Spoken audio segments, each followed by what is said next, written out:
Kurama இந்த ஒரு நைன்டெல் ஃபாக்ஸ்னால ஒருத்தரோட வாழ்க்கையே மொத்தமா மாறி எப்படி எல்லாத்தையும் அழிச்சு துவம்சம் பண்ணக்கூடிய மான்ஸ்டர்னு சொல்லப்படுற இந்த மிருகத்துக்கும் மறுபக்கம் இருக்கு அப்படின்னு ஒருத்தர் கண்டுபிடிச்சு மிருகமா இருந்த நைன்டெல்ஸை தன்னோட ஒரு பாதியா மாத்தி தன்னோட பிரதரா மாத்திரம் தான் நருட்டோ உசுமாக்கி. ஆக்ரோஷத்தோட உச்சியில இருந்து ஷினோபி வேர்ல்டோட அச்சுறுத்தலா இருந்து இன்னைக்கு அதே ஷினோபி வேர்ல்டோட சேவியரா மாறி அந்த ஷினோபி வேர்ல்டுக்காகவே உயிரை விட்ட நைன்டெல்ஸ்ங்கிற குராமாவோட வாழ்க்கை கதையை தான் நம்ம வீடியோல பார்க்க போறோம். இந்த வீடியோட எண்ட்ல மாரல் ஆஃப் ஸ்டோரி அப்படின்னு ஒன்று சொல்லியிருப்போம். மறக்காம வீடியோ ஃபுல்லா பாருங்க. நம்ம வீடியோ பிடிச்சிருந்தா நம்ம சேனல் சப்ஸ்கிரைப் பண்ணி நம்ம சேனலோட ஷினோபி ஆயிக்கோங்க. ஓகே ஷினோபிஸ், வீடியோக்குள்ள போகலாம்.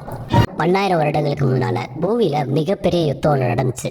யுத்தம்னா ஆயிரக்கணக்கான வீரர்கள் சண்டை போட்ட யுத்தம் இல்ல, ஒரு அம்மாவுக்கும் அவங்களோட 2 பசங்களுக்கு இடையில நடந்த ஒரு பிரம்மாண்டமான யுத்தம். அவங்களாம் சாதாரணமான மனிதர்கள் கிடையாது, கடவுளுக்கு நிகரான சக்தி உள்ளவங்க. அவங்க தான் காகியா ஒச்சுசுக்கி, அவங்க பசங்களான ஹாகரமோ அப்புறம் ஹாமரோ ஒச்சுசுக்கி. இந்த யுத்தத்துல மகன்கள் ஜெயிச்சு அம்மாவை சிறப்பிடிச்சு நிலவுக்கு அனுப்பிடுறாங்க. காகியா அவங்களோட அல்டிமேட் வெப்பனா யூஸ் பண்ண டென்டென்ஸ்ங்கிற டிவைன் ட்ரீயை ஹாகரமோ ஒச்சுசுக்கி கிரியேஷன் ஆஃப் ஆல் திங்ஸ் அப்படிங்கிற அவரோட அல்டிமேட் பவரை யூஸ் பண்ணி அதை 9 பாகங்களா பிரிச்சாரு. அந்த 9 பாகங்கள் தான் அந்த 9 விதமான டெய்ல்டு பீஸ்ட். அதுல குராமா தான் 9 டெய்ல்டு பீஸ்ட். அவங்களாம் அப்பதான் இந்த பூமியில பிறப்பெடுக்கிறாங்க. சுருக்கமா சொல்லணும்னா இப்ப முட்டைக்குள்ள கருவுல இருக்கிறாங்க. அதை ஹாகரமா அவரோட உணவுக்குள்ள பத்திரப்படுத்தி வச்சுக்கிறாரு. அவங்க ஒவ்வொருத்தரையும் தான் பிள்ளைகளை நினைச்சு அவங்களுக்கு பேரு வைக்கிறாரு. இப்படியே காலங்கள் ஓடுது. ஹாகரமாவுக்கு வயசாகி அவரோட கடைசி காலகட்டத்துல அந்த 9 டெய்ல் பீஸ்ட் கிட்டையும் என்னோட நேரம் முடிய போது, இனி நீங்க தான் உங்களையும் இந்த இயற்கையும் பாதுகாக்கணும்னு சொல்லி ஒவ்வொரு டெய்ல்டு பீஸ்டையும் ஒவ்வொரு இடத்துக்கு அனுப்பி வைக்கிறாரு. அதுல குராமாவை ஒரு பழைய கோவில்ல கொண்டு போய் விட்டுட்டு நீ தான் இனிமே இந்த காடை பாத்துக்கணும் அப்படின்னு சொல்லிட்டு விட்டுட்டு போயிடுறாரு. அதுபடியே ஹாகராமாவும் கொஞ்ச நாள் இறந்து போயிடுறாரு. அப்படியே காலம் ஓடுது. பல 100 வருஷம் இப்படியே ஓடிடுச்சு. குராமாவும் அந்த காட்டை பாதுகாத்துக்கிட்டு அங்கேயே வாழுது. காலப்போக்குல அந்த இடம் லேண்ட் ஆஃப் ஃபயரோட ஆட்சிக்கு கீழே வருது. மக்களோட ஜனத்தொகை அதிகமானதால காடுகளெல்லாம் அழிச்சு மக்கள் குடிபுக ஆரம்பிக்கிறாங்க. இதனால கோவம் அடைஞ்ச நைன்டெல்ஸ் மக்களுக்கு இடையில பல சேதங்களை பண்ணுது. அது என்னவோ தன்னோட மாஸ்டர் ஹாகரமோ சொன்ன மாதிரி காடை பாதுகாக்க தான் நைன்டெல்ஸ் இப்படி பண்ணுது. ஏன் மனிதர்கள் எல்லாம் தாக்குது அப்படின்னா நைன்டெல்ஸ் முதலும் கடைசியுமா பார்த்த மனுஷன்ல அது ஹாகரமா மட்டும்தான். நைன்டெல்ஸை பொறுத்த வரைக்கும் எல்லாமே ஒண்ணுதான், எல்லாருமே ஒண்ணுதான். இப்போ மனிதர்களை அது தப்பானவங்களா பாக்குது. காரணம் காடுகளை அழிச்சு வீடுகளை கட்டினதுனால. அதுக்கப்புறம் மக்கள் நைன்டெல்ஸை பார்த்து பயப்பட ஆரம்பிச்சாங்க. கொடூரமான மிருகம்னு சொல்லி முத்திர குத்திட்டாங்க. ஷினோபிஸ் எல்லாம் உருவான சமயத்துல தான் நைன்டெல்ஸை பார்த்து பயப்படுறதை நிறுத்திட்டு அதை ஆயுதமா யூஸ் பண்ணலாம் அப்படின்னு ஹிடன் கிளவுட் வில்லேஜை சேர்ந்த கோல்டன் சில்வர் பிரதர்ஸை நைன்டெல்ஸை பிடிச்சிட்டு வர சொல்லி ஃபர்ஸ்ட் ரைக்காக அனுப்பியிருப்பாரு. அவங்களும் நைன்டெல்ஸ் போட்டு சண்டை போட்டு பிடிக்க பாக்குறாங்க. ஆனா நைன்டெல்ஸ் அவங்கள முழுசா முழுங்கிருது. ஆனா அவங்க 2 பேரும் சாகல. 2 பேருமே நைன்டெல்ஸோட வயிற்றுக்குள்ள கிட்டத்தட்ட 2 வாரம் இருந்தாங்க. அதோட உறுப்புகள் எல்லாம் பிச்சு சாப்பிட்டுக்கிட்டு 2 வாரம் உயிர் வாழ்ந்தாங்க. அதுக்கப்புறம் ரொம்ப வருஷம் நைன்டெல்ஸ் தலைமுறைவாவே வாழ்ந்துட்டு வந்துச்சு.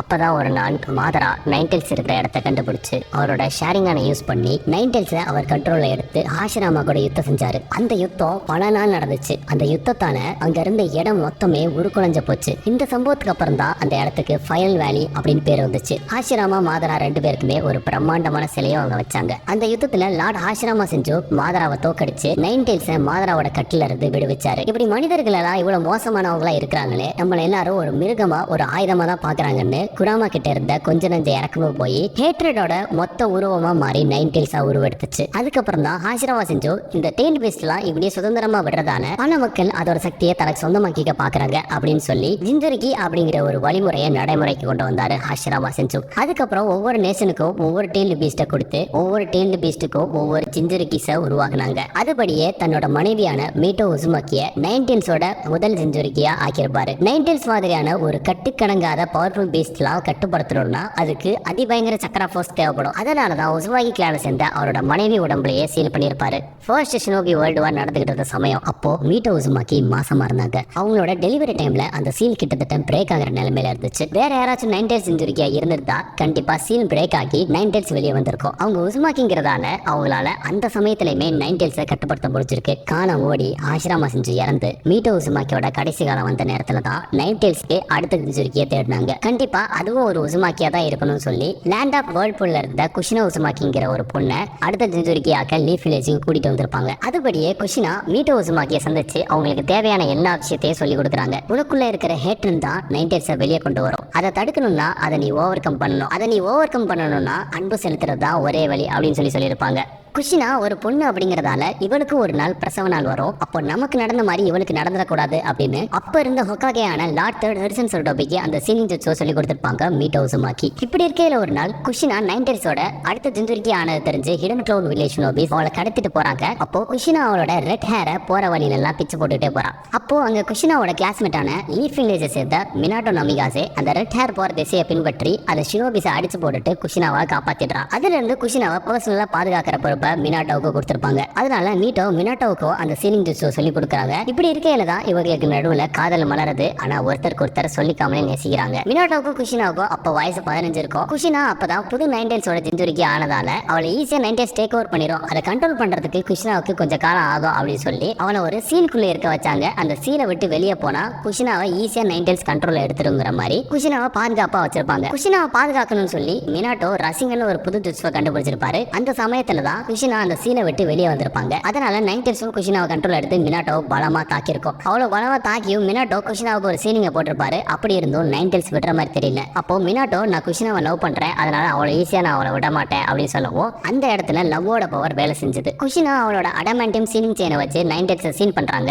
குஷினாவும் மினாட்டோவும் சேர்ந்து நைன்டெல்ஸை சீன் பண்ண பாக்குறாங்க. மினாட்டோ குஷினாவோட உள்ளுணர்வுக்குள்ள பூந்து நைன்டெல்ஸ்க்கு ஒரு ரசிகனை போட்டு ஆஃப் பண்ணிருப்பாரு. இங்க இது எல்லாத்தையும் தாண்டி லவ் தான் நைன்டெல்ஸை சீன் பண்ணிருக்குன்னே சொல்லலாம். அந்த இடத்துல எவ்வளவு சீலிங் போட்டிருந்தாலும் குஷினா மினாட்டோ மேல இருக்கிற அந்த லவ்வை எக்ஸ்போஸ் பண்ணலனா நைன்டெல்ஸை கண்ட்ரோல் பண்ணிருக்க முடியாது. இதை தான் மீட்டோ உசுமாக்கி குஷினா கிட்ட சொல்லியிருப்பாங்க. லவ் தான் ஹேட்ரட ஓவர் கம் பண்றதுக்கு ஒரே வழி அப்படின்னு சொல்லியிருப்பாங்க. இந்த சம்பவத்துக்கு அப்புறம் நைன்டெல்ஸ் எவ்வளோ வாட்டி ட்ரை பண்ணுச்சு குஷினாவோட ஹேட்டை வெளியே கொண்டு வரணும்னு. ஆனா அது எல்லாமே மினாட்டோட லவ்வுக்கு முன்னாடி ஒண்ணுமே இல்லாம போயிடுச்சு. அதுக்கப்புறம் மினாட்டோவும் குஷினாவும் கல்யாணம் பண்ணிக்கிறாங்க. அவங்களோட காதலுக்கு சாட்சியா குஷினா கருவுட்டு இருப்பாங்க. அப்புறம் அவங்க எதிர்பார்த்த அந்த நாளும் வந்துச்சு. அதான் குஷினாவோட பிரசவ நாள். குஷினாவோட டெலிவரி டைம்ல சீல் வீக் ஆயிடும். எந்த நேரத்திலையும் சீல் மொத்தம் பிரேக் ஆகி நைன்டெல்ஸ் வெளியே வரதுக்கு வாய்ப்பு இருக்குன்னு சொல்லி லார்ட் தேர்ட் ஹோக்காகே முன்னெச்சரிக்கை ஏற்பாடுலாம் பண்ணி வச்சிருந்தாரு. எல்லாமே சுமூகமா முடிஞ்சிருக்கும். அக்டோபர் 10 மினாட்டோக்கும் குஷினாக்கும் ஒரு அழகான பையன் பிறக்கிறான். அவன் தான் நருட்டோ உசுமாக்கி. அப்பதான் அங்க யாருமே எதிர்பார்க்காத சம்பவம் நடந்துச்சு. தன்னை மாதரான் அறிமுகப்படுத்திக்கிட்டு ஒபிட்டோ அங்க வந்து நருட்டோவை பணைய கைதியா வச்சு குஷினா கிட்ட இருக்கிற நைன்டெல்ஸை ரிலீஸ் பண்ணி விடுறான். அதை அவனோட ஷரிகானை யூஸ் பண்ணி மொத்த லீஃப் வில்லேஜுமே துவம்சம் பண்ணிடுறான். அந்த சமயத்துல மினாட்டோ தான் லீஃப் வில்லேஜோட ஃபோர்த் ஹோக்காகேவா இருந்தாரு. அதனால இந்த ஊர் மக்களோட உயிருக்கு நான் தான் பொறுப்பு அப்படின்னு சொல்லி நைன்டெல்ஸை கண்ட்ரோல் பண்ண ஒபிட்டோக்கு ஒரு கான்ட்ராக்ட் சீல் போட்டு நைன்டெல்ஸை அவ கண்ட்ரோல்ல இருந்து ரிலீஸ் பண்ணி விட்டுருப்பாரு. அதுக்கப்புறம் தான் நைன்டெல்ஸ் ரொம்ப உக்கிரமாயிருக்கும். அடுத்து மறுபடியும் எங்க நம்மளை சீட் பண்ணிடுவாங்களோ அப்படின்னு சொல்லிட்டு குஷினாவை கொல்ல பாக்குது. அப்போ குஷினாவோட சுத்தமா சக்கராவே இல்ல. இருக்க கொஞ்சம் ரெண்டு சக்கராவை வச்சு அடமாண்டியம் செயினை யூஸ் பண்ணி நைன்டெல்ஸை அவங்களுக்குள்ள இழுத்து சீல் பண்ணிக்க பாக்குறாங்க. எப்படி நம்ம சாகதான் போறோம், நைன்டெல்ஸை நமக்குள்ள சீல் பண்ணிட்டோம்னா அதுவும் சேர்ந்து செத்துரும், இனிமே யாரும் அதை யூஸ் பண்ணிக்க மாட்டாங்க அப்படின்னு சொல்லி அவங்களுக்குள்ள சீல் பண்ணிக்க பார்ப்பாங்க. ஆனா மினாட்டோ ரீப்பர் டெத் சீல் மூலமா நைன்டெல்ஸோட ஸ்பிரிட்டை இங் யாங்னு ரெண்டு பாதியா பிரிச்சு இங் பாதியை அவருக்குள்ள சீல் பண்ணிக்கிட்டாரு. 8 ட்ரைகிராம் சீல் யூஸ் பண்ணி யாங் பாதியை நருட்டோக்குள்ள சீல் பண்றாரு. அப்படி சீல் பண்ணும்போதுதான் இது நடக்க கூடாது அப்படின்னு சொல்லி நருட்டோவை நைன்டெல்ஸ் கொள்ள வரும்போதுதான் குஷினாவும் மினாட்டோவும் குறுக்க வந்து தான் பையனுக்காக அவங்களோட உயிரே தியாகம் பண்றாங்க. ஒரு வழியா நைன்டெல்ஸோட யாங் பாதியை நருட்டோக்குள்ளேயே சீல் பண்ணிடுறாங்க. இதனால ஆத்திரமான நைன்டெல்ஸ் அதுக்கான நேரம் வர காத்துக்கிட்டே இருந்துச்சு. நருட்டோக்கு குஷினாக்கு கிடைச்ச மாதிரி லவ் அண்ட் கேர் எங்கேயுமே கிடைக்கல. அவளுக்குள்ள ஹேட்டன் கொஞ்சம் கொஞ்சமா வளர ஆரம்பிச்சது. அதனால சீன்ல கொஞ்சம் கொஞ்சமா கிராக் விழுக ஆரம்பிச்சது. அது மூலமா நைன்டெல்ஸோட சக்கரா நருட்டோவை கண்ட்ரோல்ல எடுத்து சில சேதங்கள்லாம் பண்ணிருக்கும். ஆனா நருட்டோ கிட்ட இருக்கிற நல்ல குணாதிசயங்கள் அந்த நைன்டெல்ஸோட பவரையே தனக்கு சாதகமா யூஸ் பண்ணிக்குவோம். அடிப்பட்டா ஈஸியா ஆயிடும். உயிரே போற நிலைமை வந்தாலும் கூட நைன்டெல்ஸோட சக்கரா அவனை காப்பாத்திரும். சின்ன வயசுல இருந்து நருட்டோ எல்லாரும் எப்படி கஷ்டப்படுத்துறாங்க, அடிச்சு விரட்டினாங்க, இப்படின்னு எல்லாத்தையுமே நைன்டெல்ஸ் பார்த்துட்டு தான் இருக்கும். இதை வச்சு இவனுக்குள்ள இருக்கிற ஹேட்டனை வெளியே கொண்டு வந்து சீனை பிரேக் பண்ணிடலாம் அப்படின்னு சொல்லி எவ்வளவோ முயற்சி பண்ணிருக்கோம். ஆனா நருட்டோ அதுக்காக எப்போயுமே யார் மேலேயுமே கோவப்பட்டது கிடையாது, எல்லாத்தையும் வெறுத்துட்டு போனதும் கிடையாது. எப்படியாச்சும் எல்லாரோட அன்பை சம்பாதிக்கணும் அப்படின்னு சொல்லி நினைச்சிருப்பான். இதனாலே நைன்டெல்ஸால ரொம்ப காலத்துக்கு ஒண்ணுமே பண்ண முடியல. ஜூனியர் எக்ஸாம் டைம்ல ஒரோச்சிமாரு சாஸ்கியாவை டார்கெட் பண்ணி அவனை அட்டாக் பண்ணும்போது தான் ஃபர்ஸ்ட் டைம் நருட்டோட ஹேட்டர் வெளியே வந்துச்சு. அந்த ஹேட்டரை யூஸ் பண்ணி நைன்டெல்ஸ் நருட்டோக்கு கொஞ்சம் அதோட பவர்ஸை கொடுத்துருக்கும். இப்படியே இவனுக்கு இந்த சக்தியோட ருசியை காட்டி காட்டி இவனுக்கு ஆசையை தூண்டி ஒரு நாள் சீலை பிரேக் பண்ண வச்சிடலாம் அப்படின்னு சொல்லி நிறைய இடத்துல நருட்டோக்கு அதோட பவர்ஸ்ல கொஞ்சம் கடனா கொடுக்கும். ஜிராயா ரொம்ப வருஷம் கழிச்சு லீஃப் வில்லேஜுக்கு வந்ததுக்கு அப்புறம் நருட்டோக்கு டோட எப்படி சமன் பண்றது அப்படின்னு சொல்லி தியரட்டிக்கலா சொல்லி கொடுத்துட்டு இருப்பாரு. சரி பிராக்டிகலா ட்ரை பண்ணிடுவோம் அப்படின்னு ஒரு பெரிய பள்ளத்தாக்குல நருட்டோவை தள்ளி விட அப்பதான் முறை நருட்டோ நைன்டெல்ஸை பார்ப்பான். அவனே கேட்பான், உன் சக்கராவை எனக்கு கொஞ்சம் கடனா கொடு அப்படின்னு சொல்லி. அதுபடி நைன்டெல்ஸும் அதோட சக்கராவை கொடுக்கும். அதோட சக்கராவை யூஸ் பண்ணி மவுண்ட் மியாவோக்குள்ள இருக்கிற பவர்ஃபுல்லான டோட் காமாபூட்டாவை சமன் பண்ணிருப்பான். நெஜி கூட ஜூனியர் எக்ஸாம்ல சண்டை போடும்போது நருட்டோட சக்கராவை 8 ட்ரைகிராம் 64 பாம்ஸ் டெக்னிக்கை யூஸ் பண்ணி பிளாக் பண்ணிருப்பான். நீ அவனோட சக்கரம் வேணா பிளாக் பண்ணலாம், ஆனா என்னோட சக்கரம் முன்னாடி நீ எல்லாம் நிக்க கூட முடியாதுங்கிற மாதிரி நருட்டோக்கு அவனுக்கு தேவைக்கு அதிகமாகவே சக்கராவை கொடுத்துருக்கும் நைன்டெல்ஸ். அதை நெஜி அவனோட பியாக்குகான வச்சு பார்த்துட்டு மிரண்டு போயிருப்பான். இப்படி ஒரு சக்கரா இவன் உனக்குள்ள இருக்குதா அப்படின்னு.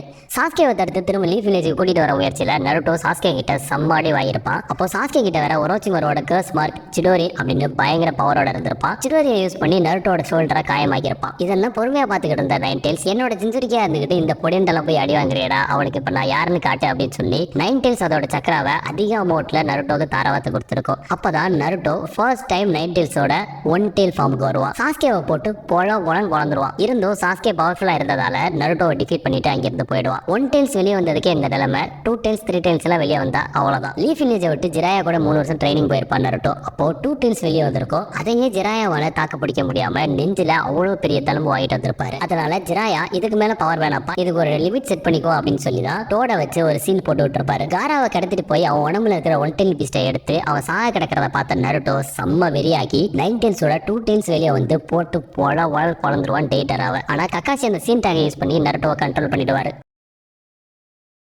உங்களை சந்திக்கிறேன். பாய் பாய் ஷினோபிஸ்.